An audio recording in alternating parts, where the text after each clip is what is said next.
आणि यानंतर एक महत्त्वाची बातमी आपण सविस्तर पाहूया। आदिवासींचे पैसे लाडकी बहीण योजनेसाठी वळवू नका, मुख्यमंत्री देवेंद्र फडणवीसांना आपण विनंती करणार असल्याचं पाडवी यांनी म्हटलेलं आहे। आम्ही हा विषय अधिवेशनामध्ये मांडणार असल्याचं देखील आमशा पाडवी म्हणालेत। लाडकी बहीण योजना शिंदेंनी आणली, परंतु या योजनेमुळे आम्हाला दुःख होत असल्याचं पाडवींचं म्हणणं आहे।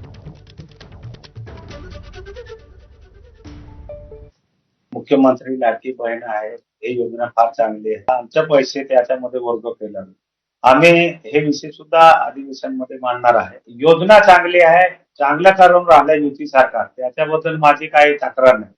पण आमचे पैसे जे आदिवासींचे पैसे आहे, आदिवासीच्या कोणतीही योजनाला ते द्यायला पाहिजे आणि आमचे पैसे वळवायला नाही पाहिजे म्हणून मी पत्र सुद्धा आदिवासी विकास मंत्रीला देऊन टाकलं। या महाराष्ट्र राज्याचे मुख्यमंत्रीला सुद्धा मी पत्र देणार आहे का साहेब, आमचे पैसे तुम्ही, योजना चांगली आहे, तुम्ही कुठूनही व्यवस्था करा, मुख्यमंत्री लाडकी बहीणला तुम्ही कोणतीही निधीतून द्या, पण आमच्या आदिवासींच्या निधीमधून द्यायचे नाही।